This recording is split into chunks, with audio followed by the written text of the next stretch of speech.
오늘 하나님께서 우리에게 주시는 말씀은 창세기 1장 1절에서 5절까지의 말씀입니다. 창세기 1장 1절에서 5절까지의 말씀 우리 함께 같이 읽겠습니다. 태초에 하나님이 천지를 창조하시니라. 땅이 혼돈하고 공허하며 흑암이 깊음 위에 있고 하나님의 영은 수면 위에 운행하시니라. 하나님이 이르시되 빛이 있으라 하시니 빛이 있었고 빛이 하나님이 보시기에 좋았더라.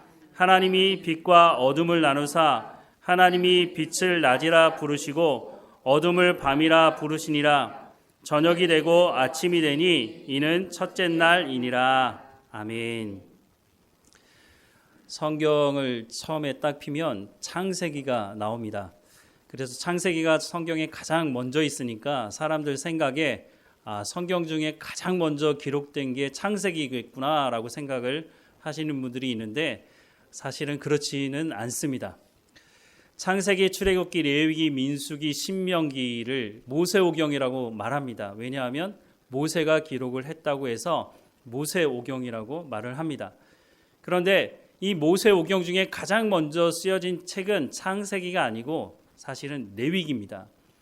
이스라엘 백성들이 출애굽해서 몇 개월 되지 않아서 하나님의 백성들은 어떻게 살아가야 하는지에 대해서 기록하고 있는 것이 레위기 말씀인데 바로 이스라엘 백성들에게 너희가 하나님의 백성으로 어떻게 살아야 되는지를 말씀해 주는 이 말씀을 가장 먼저 기록하게 되었다는 것입니다. 이스라엘 백성들이 무려 430년 동안 애굽 땅에서 살았습니다. 430년은 결코 짧은 시간이라고 할 수 없죠. 우리나라도 주권을 잃었던 36년의 역사를 가지고 있지 않습니까? 그런데 그 영향이 지금도 그 잔재를 해결하지 못한 부분들이 있다고 하는 것을 우리가 생각해 본다면 430년은 정말 길고도 긴 시간이었을 것입니다. 무엇보다 애굽은 우상을 숭배하는 나라였습니다. 그냥 종교 의식으로 우상을 숭배하는 정도가 아니라 생활 뿌리 깊이까지 이 우상 숭배가 영향을 주고 있었기 때문에 그래서 이스라엘 백성들이 출애굽을 했음에도 불구하고 하나님의 그 놀라운 능력을 경험했음에도 불구하고 몇 개월 되지 않아서 금송아지 우상을 만들어 놓고 그것이 우리를 인도할 신이라고 말하는 것은 어쩌면 너무나 당연한 결과가 아니었나 하는 생각도 해보게 됩니다. 그래서 하나님께서 출애굽 과정에서 10가지 재앙을 애굽 땅에 내리시는데 이 10가지 재앙을 들여다보면 애굽 사람들이 섬겼던 우상과 관련된 하나님의 심판을 말씀하고 있습니다. 그러니까 오직 하나님만 섬기고 오직 하나님만이 참 신이라고 하는 것을 출애굽 전부터 이스라엘 백성들에게 말씀해 주신 것이죠. 그리고 이 사람들이 홍해를 건너고 홍해를 건너서 뒤따라오는 당시에 가장 강대국 군대를 가지고 있었던 그 애국 군대가 수장되는 모습을 목격을 했죠. 홍해를 건너고 난 이후에는 불기둥, 구름기둥으로 인도하시고 만나를 먹이시고 물이 없을 때는 반석을 쪼개어서 하나님께서 그 물을 마시게 하시고 그런데 이 사람들이 그 놀라운 광경들을 직접 경험했음에도 불구하고 생각이 바뀌는 것은 참 어려웠나 봅니다. 그래서 금송아지 우상을 만들어 놓고 그것이 우리를 인도할 신이라고 말하게 된 것이죠.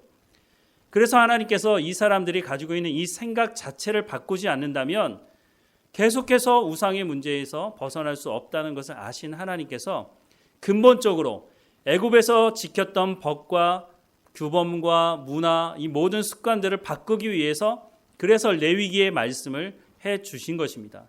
그 말씀을 따라 살아가야만 생각이 바뀔 수 있기 때문에 그래서 이 레위기 말씀은 구약의 중심인 말씀일 뿐만 아니라 오늘 우리가 살아가는 이 시대도 이 레위기 말씀을 참으로 중요합니다. 예수님께서 말씀을 전하실 때도 보면 구약 말씀을 참 많이 인용하시는데 가장 많이 인용하신 말씀이 바로 레위기 말씀이었다고 하는 것입니다. 출애굽기 같은 경우 보면 하나님께서 아브라함에게 약속한 그 언약의 말씀이 어떻게 성취돼 가는지 출애굽 과정을 기록을 하고 있고 민수기는 하나님의 말씀을 가지고 어떻게 훈련받았는지 광야에서 그것을 기록하고 있는 것이 민수기이고 신명기 말씀 같은 경우에는 처음에 출애굽했던 이스라엘 백성들 중에 20세 이상의 남자 여자들은 하나님의 말씀을 듣지 않고 불순종했기 때문에 다 광야에서 죽었지만 새로운 세대가 가나안 땅에 들어가기 전에 너희가 가나안 땅에 들어가면 하나님의 백성을 어떻게 살아야 하는지에 대한 말씀을 레위기 말씀을 기반으로 세 편의 설교로 기록되어 있다는 것을 아마 들어보신 적이 있으실 겁니다. 그러면 창세기는 왜 기록됐을까요? 우리가 좀 살펴보면 이스라엘 백성들 출애굽해서 과연 이 사람들을 정말 구원해 줘야 될 무슨 조건이 있는 건가? 왜냐하면 입만 열면 원망하고 불평하고 애굽으로 돌아가자고 했던 이 사람들, 앞서 말씀을 드렸지만 정말 그 놀라운 일들을 경험하고 난 이후에도 심지어는 하나님이 정말 우리를 구원할 수 있는 분이 맞는 건가? 라고 시험해보겠다고 할 정도로, 그렇다면 과연 이 사람들을 구원해 줘야 될 이유가 무엇이 있겠는가? 라는 의문이 생기지 않습니까? 그래서 이 의문에 대한 답을 주기 위해서 창세기가 기록되어져 있는 것입니다. 창세기를 열어서 말씀을 읽다 보면 하나님은 말씀하시는 분이시고 또한 구원은 전적인 하나님의 은혜로만 이루어진다고 하는 것을 말씀해 주고 있다는 것입니다. 사람의 어떤 노력이나 선행의 결과로 구원이 이루어지는 것이 아니라 하나님의 말씀, 언약을 통해서 이 구원이 이루어진다라고 하는 것을 창세기를 통해서 분명하게 말씀해 주고 있습니다. 창세기뿐만 아니라 사실은 성경 전체를 관통하는 주제이기도 한데요. 하나님은 말씀하시는 분이시고 하나님은 그 말씀하신 것을 반드시 이루시는 분이라고 하는 것입니다. 그래서 창세기 1장을 펴보면 1절 말씀에 태초에 하나님이 천지를 창조하시니라 라고 말씀합니다. 하나님이 천지를 어떻게 창조하셨다고요? 2절부터 5절 말씀을 보면 땅이 혼돈하고 공허하며 흑암이 깊음 위에 있고 하나님의 영은 수면 위에 운행하시니라. 하나님이 이르시되 빛이 있으라 하시니 빛이 있었고 빛이 하나님 보시기에 좋았더라. 하나님이 빛과 어둠을 나누사 하나님이 빛을 낮이라 부르시고 어둠을 밤이라 부르시니라. 저녁이 되고 아침이 되니 이는 첫째 날이니라 라고 말씀합니다. 하나님께서 빛이 있으라 라고 말씀하셨다는 겁니다. 말씀으로 빛을 창조하셨다고 말씀하고 있습니다. 여기서 끝난 것이 아니고요. 둘째 날 말씀을 보면 6절부터 8절에 하나님이 이르시되 말씀하셨다는 거죠. 물 가운데 궁창이 있어 물과 물로 나뉘라 하시고 하나님이 궁창을 만드사 궁창 아래의 물과 궁창 위의 물로 나뉘게 하시니 그대로 되니라. 하나님이 궁창을 하늘이라 부르시니라. 저녁이 되고 아침이 되니 이는 둘째 날이니라 라고 말씀합니다. 하나님께서 궁창을 나누시는 것도 하나님의 말씀으로 나누셨다고 말씀을 하고 있습니다. 하나님 그렇게 되라 라고 말씀하니까 그렇게 됐다는 거죠. 하루를 더 보면 셋째 날 9절부터 13절인데요.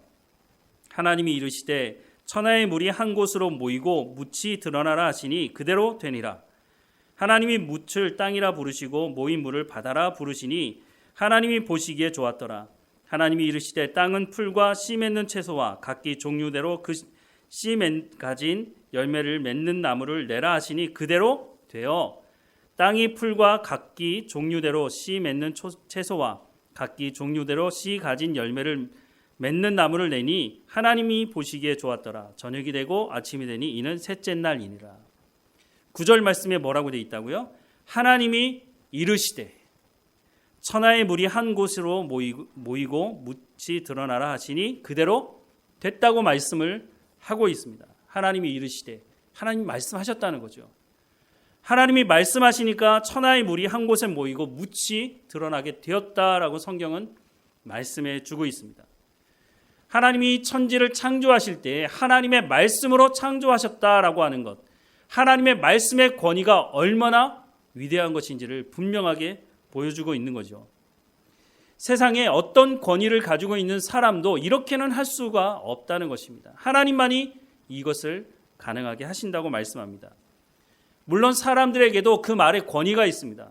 재력과 권력을 가진 사람의 말 한마디가 세계의 경제를 들었다 놨다 하기도 합니다. 하지만 하나님과의 권위를 비교해보자면 사람의 권위는 여기에 비할 것이 아니죠. 하나님은 말씀으로 세상을 창조하시는 분이라고 말씀을 하고 있습니다. 무엇보다 사람의 말은 어제의 말과 오늘 말이 다를 수 있고 오늘 말과 내일 말이 다를 수 있습니다. 하지만 하나님의 말씀은 어떻다고 말씀합니까? 하나님의 말씀은 변하지 않고 영원하다고 말씀합니다. 이사야서 40장 8절 말씀을 보면 풀은 마르고 꽃은 시드나 우리 하나님의 말씀은 영원히 서리라 라고 말씀합니다. 하나님의 말씀은 말씀하신 그대로 이루어진다고 분명하게 말씀해주고 있습니다. 사람의 말은 풀이 시드는 것처럼 꽃이 시드는 것처럼 변하지만 하나님의 말씀은 변하지 않고 영원하고 반드시 성취가 된다고 말씀하고 있습니다. 창세기 3장에 보면 아담과 하와가 타락한 이후에 하나님께서 이런 심판의 말씀을 하십니다. 15절 말씀을 보면 3장 15절 말씀을 보면 내가 너로 여자와 원수가 되게 하고 내 후손도 여자의 후손과 원수가 되게 하리니 여기서 너는 사탄의 세력을 말하는 거죠. 여자의 후손은 내 머리를 상하게 할 것이요 너는 그의 발꿈치를 상하게 할 것이니라 라고 말씀합니다. 아담과 하와가 범죄했을 때 하나님께서 관계를 끊으실 수 있는 거죠. 말씀으로 세상을 창조하신 하나님께서 아담과 하와를 제거하고 새로 창조를 하실 수도 있지만 하나님 그렇게 하지 않으셨죠. 이 부분에 대해서는 나중에 창세기 3장을 볼 때 더 자세하게 보도록 하겠고요. 분명한 것은 하나님께서 약속의 말씀을 하고 있다는 겁니다. 이것으로 끝이 아니라 내가 죄의 문제를 해결하고 사탄의 머리를 상하게 하며 하나님의 구원의 역사를 이룰 메시아를 보낼 것이라고 하는 약속의 말씀을 하셨다는 겁니다. 그리고 마태복음 1장 21절과 23절은 이렇게 기록합니다. 아들을 낳으리니 이름을 예수라 하라. 이는 그가 자기 백성을 그들의 죄에서 구원할 자이심이라 하니라. 이 모든 일이 된 것은 주께서 선지자로 하신 말씀을 이루려 하심이니 이르시되 보라 처녀가 잉태하여 아들을 낳을 것이요 그의 이름은 임마누엘이라 하리라 하셨으니 이를 번역한즉 하나님이 우리와 함께 계시다 함이니라 라고 말씀합니다. 창세기 3장과 마태복음 사이에는 엄청난 시간의 간격이 있습니다. 하나님께서 말씀하시고 대부분의 사람들은 내 시대의 그 열매를 맛보게 해달라고 기도하지만 그때는 우리가 확실하게 알 수 없는 것이죠.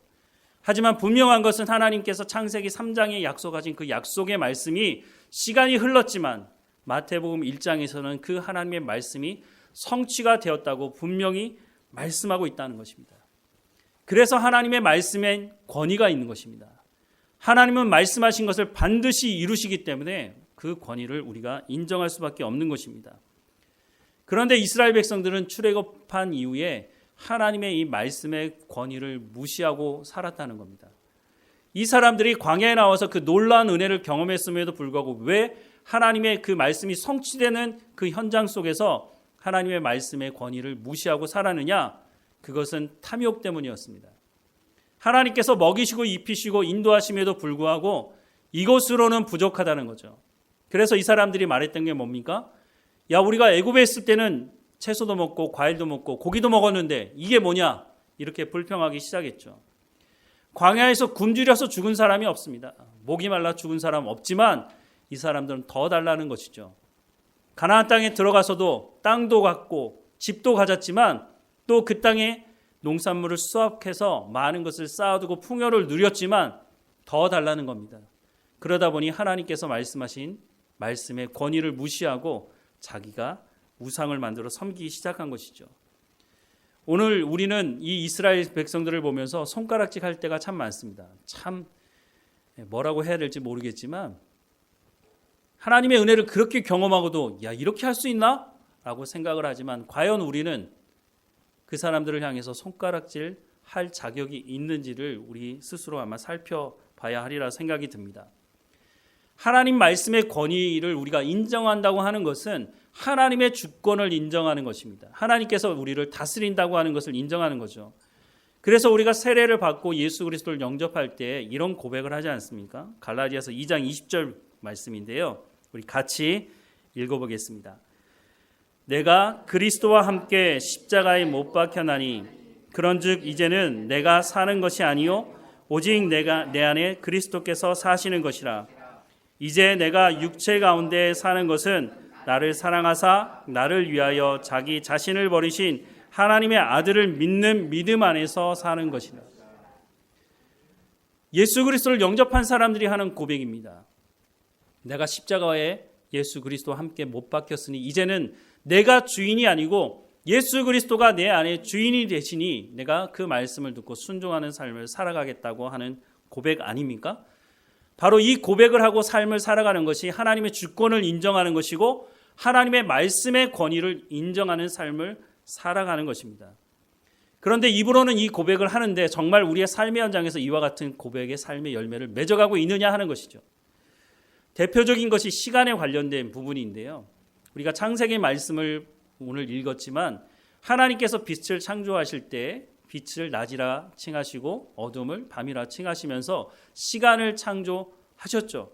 하나님께서 시간을 만드셨으니 시간의 주권자가 하나님이시라는 것을 우리가 고백할 수 있는 거죠. 전도서 3장에 보면 이 시간과 관련된 말씀을 길게 하고 있는데요. 전도서 3장 1절부터 11절 말씀 우리 천천히 한번 같이 읽어보도록 하겠습니다. 범사에 기한이 있고 천하 만사가 다 때가 있나니 날 때가 있고 죽을 때가 있으며 심을 때가 있고 심은 것을 뽑을 때가 있으며 죽일 때가 있고 치료할 때가 있으며 헐 때가 있고 세울 때가 있으며 울 때가 있고 웃을 때가 있으며 슬플 때가 있고 춤출 때가 있으며 돌을 던져 버릴 때가 있고 돌을 거둘 때가 있으며 아는 때가 있고 아는 일을 멀리 할 때가 있으며 찾을 때가 있고 잃을 때가 있으며 지킬 때가 있고 버릴 때가 있으며 찢을 때가 있고 꿰맬 때가 있으며 잠잠할 때가 있고 말할 때가 있으며 사랑할 때가 있고 미워할 때가 있으며 전쟁할 때가 있고 평화할 때가 있느니라. 일하는 자가 그의 수고로 말미암아 무슨 이익이 있으랴. 하나님이 인생에게 노고를 주사 애쓰게 하신 것을 내가 보았노라. 하나님이 모든 것을 지으시되 때를 따라 아름답게 하셨고 또 사람에게는 영원을 사모하는 마음을 주셨느니라. 그러나 하나님이 하시는 일의 시종을 사람으로 측량할 수 없게 하셨도다. 아멘. 때가 있다고 말씀합니다. 그런데 많은 사람들이 이 때를 기다리려고 하지 않습니다. 하나님의 때와 우리 때는 다름에도 불구하고 우리는 하나님께 그렇게 요구합니다. 하나님, 지금입니다. 지금. 하나님은 지금이 아니라고 말씀하심에도 불구하고 우리는 지금이라고 말을 할 때가 종종 있다는 거죠. 특별히 원수에 대한 심판에 있어서 우리는 더더욱이 그런 것 같습니다. 왜냐하면 우리가 고통스러우니까. 우리를 공격하는 그 원수의 공격 때문에 너무너무 힘든 상황에서 하나님, 분명히 성경에 나를 사랑하신다고 말씀하시고 그 원수를 하나님께서 심판하시겠다고 말씀하지 않았습니까? 하나님 지금 아닙니까? 지금. 그런데 하나님께서 응답하지 않으실 때가 종종 있다는 겁니다. 시편 37편 말씀에 이런 말씀을 기록하고 있는데요. 우리 같이 길지만 한번 읽어보겠습니다. 1절부터 15절 같이 읽겠습니다. 악을 행하는 자들 때문에 불평하지 말며 불의를 행하는 자들을 시기하지 말지어다. 그들은 풀과 같이 속히 배임을 당할 것이며 푸른 채소같이 쇠잔할 것이미로다. 여호와를 의뢰하고 선을 행하라. 땅에 머무는 동안 그의 성실을 먹을거리로 삼을지어다. 또 여호와를 기뻐하라. 그가 내 마음의 소원을 내게 이루어 주시리로다. 내 길을 여호와께 맡기라. 그를 의지하면 그가 이루시고 내 의를 빛같이 나타내시며 내 공의를 정오의 빛같이 하시리로다. 여호와 앞에 잠잠하고 참고 기다리라. 자기 길이 형통하며 악한 꾀를 이루는 자 때문에 불평하지 말지어다. 분을 그치고 노를 버리며 불평하지 말라. 오히려 악을 만들 뿐이라. 진실로 악을 행하는 자들은 끊어질 것이나 여호와를 소망하는 자들은 땅을 차지하리로다. 잠시 후에는 악인이 없어지리니 내가 그곳을 자세히 살필지라도 없으리로다. 그러나 온유한 자들은 땅을 차지하며 풍성한 화평으로 즐거워하리로다. 악인이 의인 치기를 꾀하고 그를 향하여 그의 일을 가는도다. 그러나 주께서 그를 비웃으시리니 그의 날이 다가옴을 보심이로다. 악인이 칼을 빼고 활을 당겨 가난하고 궁핍한 자를 엎드러뜨리며 행위가 정직한 자를 죽이고자 하나 그들의 칼은 오히려 그들의 양심을 찌르고 그들의 활은 부러지리로다라고 말씀을 하고 있습니다. 우리는 하나님 지금 심판해 주십시오라고 말씀하시는데 하나님 더 나아가서 뭐라고 말씀하십니까? 그 고통 가운데서 하나님의 말씀에 순종하라고 말씀합니다. 그리고 인내하라고 말씀하고 있습니다. 우리의 기대와는 너무 다른 말씀 아닙니까? 하나님 당장 이 고통으로부터 나를 벗어나게 해달라고 기도하게 되는데 하나님은 참고 인내하고 더 나아가서는 선을 행하라고 말씀하고 있습니다. 3절부터 9절 말씀을 다시 보면 여호와를 의뢰하고 선을 행하라고 말씀합니다. 어느 상태에서요? 원수가 공격하는 그 상황에서 땅에 머무는 동안 그의 성실을 먹을거리로 삼을지어다. 성실한 삶을 살라는 겁니다. 또 여호와를 기뻐하라. 그가 내 마음의 소원을 내게 이루어 주시리로다. 내 길을 여호와께 맡기라. 그를 의지하면 그가 이루시고 내 의를 빛같이 나타내시며 내 공의를 정오의 빛같이 하시리로다. 원수의 그 공격 안에서 하나님께서 내가 순종함을 통해 빛을 나는 삶을 살아가게 할 거라는 거예요. 원수에게 그것을 보여주고 싶어 하신다는 거죠. 여호와 앞에 잠잠하고 참고 기다리라. 자기의 길이 형통하며 악한 꾀를 이루는 자 때문에 불평하지 말지어다. 불평하고 싶죠. 그런데 하나님 그렇게 하지 말랍니다. 분을 그치고 노를 버리며 불평하지 말라. 오히려 악을 만들 뿐이라. 왜냐하면 내가 원망하고 불평하게 되면 원수와 같은 똑같은 마음을 가지게 되고 우리도 악한 마음으로 죄를 지을 수 있다는 것입니다. 진실로 악을 행하는 자들은 끊어질 것이나 여호와를 소망하는 자들은 땅을 차지할 것이다 라고 약속하고 있다는 것입니다. 하나님께서 이렇게 약속을 하시는데요. 시편 37편 마지막에 보면 38절부터 40절에 범죄하는 자들은 함께 멸망하리니 악인의 미련은 끊어질 것이나 의인들의 구원은 여호와로부터 오나니 그는 환난 때에 그들의 요새이시로다.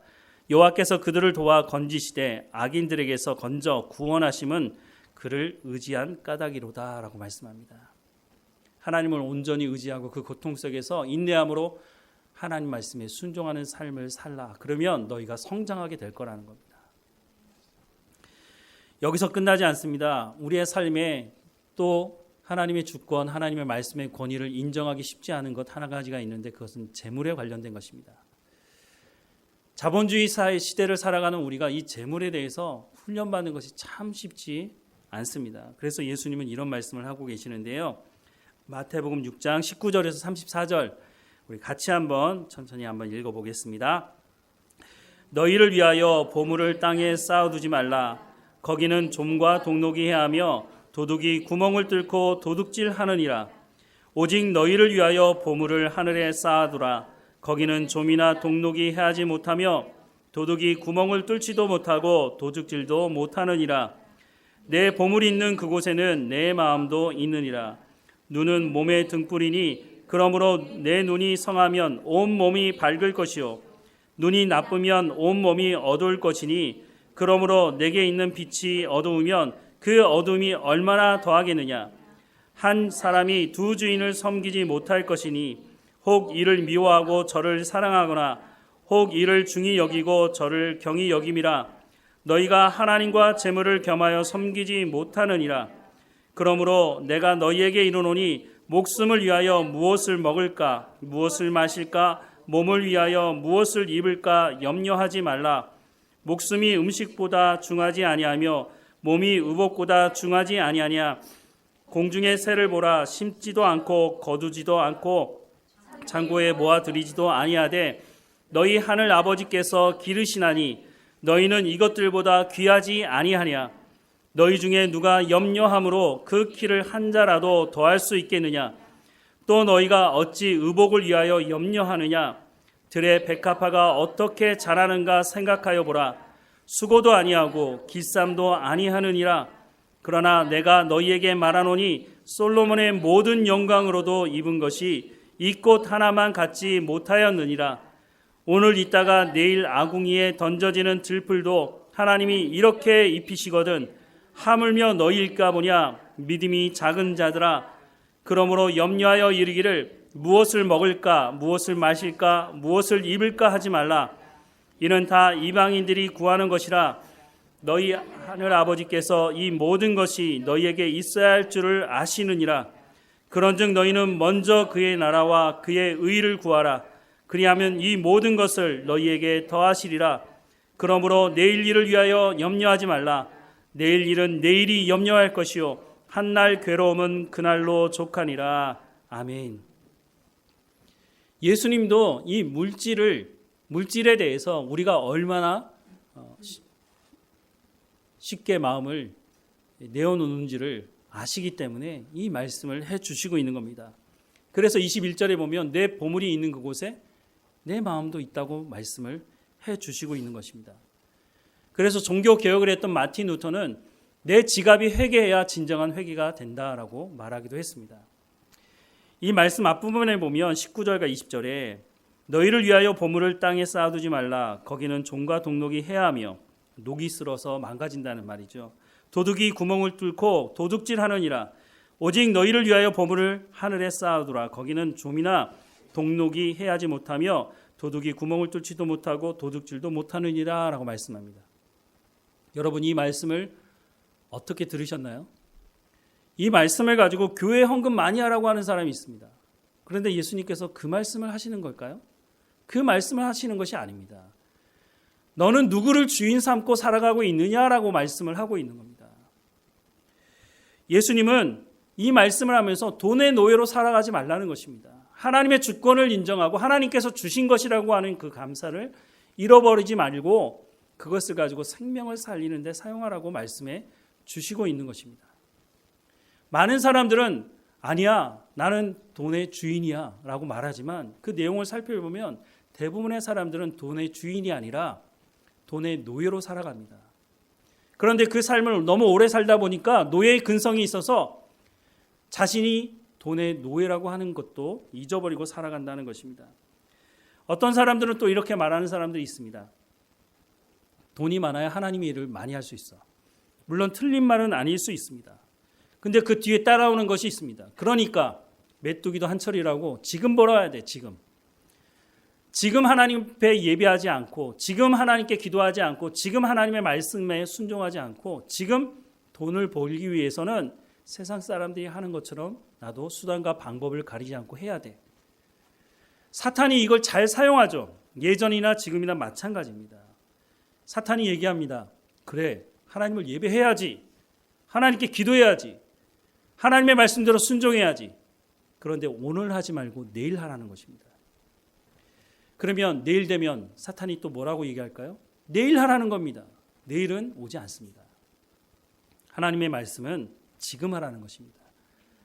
지금 하나님을 예배하고 지금 하나님께 기도하고 지금 하나님 말씀에 순종하는 삶을 살라고 말씀해 주고 있는 겁니다.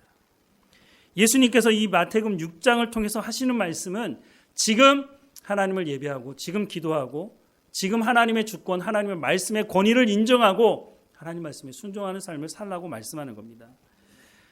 조금 전에 읽었던 30절부터 34절 말씀을 다시 보면 오늘 있다가 내일 아궁이에 던져지는 들풀도 하나님이 이렇게 입히시거든 하물며 너희일까 보냐 믿음이 작은 자들아. 그러므로 염려하여 이르기를 무엇을 먹을까 무엇을 마실까 무엇을 입을까 하지 말라. 이는 다 이방인들이 구하는 것이라. 너희 하늘 아버지께서 이 모든 것이 너희에게 있어야 할 줄을 아시느니라. 그런즉 너희는 먼저 그의 나라와 그의 의를 구하라. 그리하면 이 모든 것을 너희에게 더하시리라. 언제요? 오늘 그렇게 하라는 겁니다. 그러므로 내일 일을 위하여 염려하지 말라. 내일 일은 내일이 염려할 것이요 한날의 괴로움은 그날로 족하니라 라고 말씀을 하고 있습니다.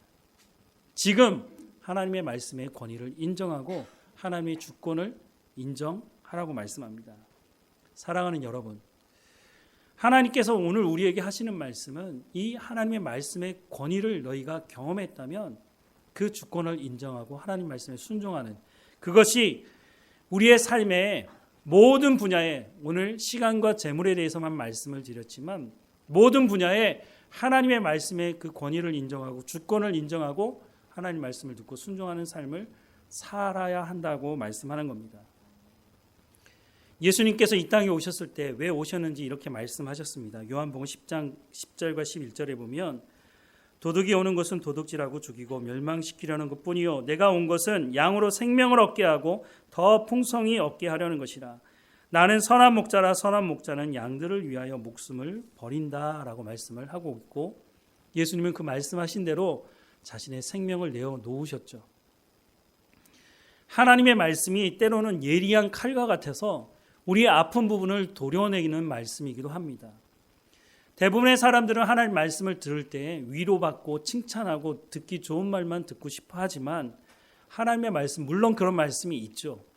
하지만 우리의 죄의 부분이나 우리의 삶 가운데 도려내야 되는 부분이 있다면 하나님께서 그 말씀으로 도려내지 않으신다면 그것이 자라서 우리의 생명을 위협할 수 있는 죄가 될 수 있고 다른 부분이 될 수 있다는 것을 하나님 아시기 때문에, 그래서 예리하고 때로는 들으면 정말 고통스러운 말씀이다라고 하는 그 말씀도 하나님 하시는 것이라는 거 말씀하고 있습니다. 창세기 1장, 태초에 하나님이 천지를 창조하셨다고 말씀합니다. 어떻게요? 말씀으로 창조하셨다고 말씀합니다. 오늘 우리가 살아가는 이 시대를 돌아보면 권위가 바닥에 처박힌 시대라고 생각이 듭니다. 왜냐하면 이전에 권위를 가지고 있던 사람들이 그 권위를 잘못 사용했기 때문입니다. 그 권위를 힘과 재력과 권력을 가지고 사람들을 짓누르는 것으로 잘못 사용했다는 거죠. 그러니까 이제는 그 권위 앞에 사람들은 굴복하고 싶어 하지 않습니다. 권위는 모든 것이 나쁜 것이라고 하는 생각을 가지고 있는 것 같아 보입니다. 하지만 진정한 권위는 그렇지 않습니다. 진정한 권위는 말한 그대로 실천되고 그것이 성취될 때에 그 권위를 인정할 수 있는 겁니다. 하나님의 말씀의 권위가 있다고 우리가 어떻게 말할 수 있습니까? 하나님은 말씀하신 것을 반드시 이루는 분이시기 때문에 우리가 하나님의 말씀의 권위를 인정할 수가 있는 것입니다. 우리가 그래서 하나님의 주권을 인정하고 하나님 말씀에 순종할 수 있는 것이죠. 태초에 하나님이 천지를 창조하시니라. 예수 믿지 않는 사람들은 이 말씀을 보면서 무슨 그런 허무맹랑한 말이 있냐, 말도 안 되는 말이다라고 하지만 하나님은 말씀하신 것을 반드시 이루시는 분이라는 것을 오늘 우리가 체험하고 알기 때문에 예수 그리스도를 보내시겠다고 창세기 3장에 약속하신 그 말씀이 마태복음 1장에 성취되었다고 하는 것을 분명히 말씀하고 있기 때문에 우리가 그 말씀을 믿기 때문에 우리가 이 자리에 와서 하나님을 예배하는 것 아니겠습니까? 하나님 말씀의 권위를 우리가 인정한다면, 벌써 인정하기 때문에 우리가 이 자리에 온 것이지만 다시 하나님의 말씀의 권위를 인정한다면 우리가 하나님의 주권을 인정하고 하나님께서 말씀하시는 그 말씀을 우리 마음에 새기며 하나님 앞에 또한 순종하는 삶을 통해 성령의 열매를 맺고, 우리가 말로만 하나님의 말씀의 권위를 인정한다고 하는 것이 아니라 삶의 현장에서 열매를 맺음으로 그 열매를 통해 하나님의 권위를 인정하는 우리의 삶이 되기를 주님의 이름으로 축원합니다. 사랑과 은혜가 풍성하신 하나님, 온 세상 만물을 하나님의 말씀으로 창조하셨다고 하는 그 말씀 앞에 우리가 머물게 하시고, 우리가 입으로만 하나님의 말씀의 권위를 인정하는 것이 아니라 우리의 삶의 현장에서 하나님의 주권을 인정하며 하나님 말씀에 순종함으로 성령의 열매를 맺어감으로 하나님의 주권, 하나님의 말씀의 권위를 인정하는 삶을 살아갈 수 있도록 은혜를 허락해 주옵소서. 하나님, 때로는 이해할 수 없는 말씀을 들을 때, 때로는 우리의 마음의 아픈 부분을 하나님께서 도려내는 말씀을 하실 때에도 우리가 그 말씀 앞에 순종하게 하시고, 우리가 고통 속에서 고난 속에서도 참고 인내하며 하나님을 온전히 의뢰하며 살아가는 삶이 될 수 있도록 인도해 주옵소서. 하나님, 우리를 위로하시고 생명을 허락하신 그 하나님 앞에 깨어있게 하셔서 우리도 생명을 살리는 삶으로 나갈 수 있도록 인도해 주옵소서. 이 한 주일의 삶이 하나님께 영광을 돌리는 삶의 현장이 될 수 있도록, 우리를 통해서 생명이 살아나는 일이 일어날 수 있도록 우리의 손과 발과 우리의 삶을 통해 하나님의 역사를 이루어 주옵소서. 날마다 우리의 삶을 이끌어 주시는 하나님께 감사드리고 예수님의 이름으로 기도드립니다. 아멘.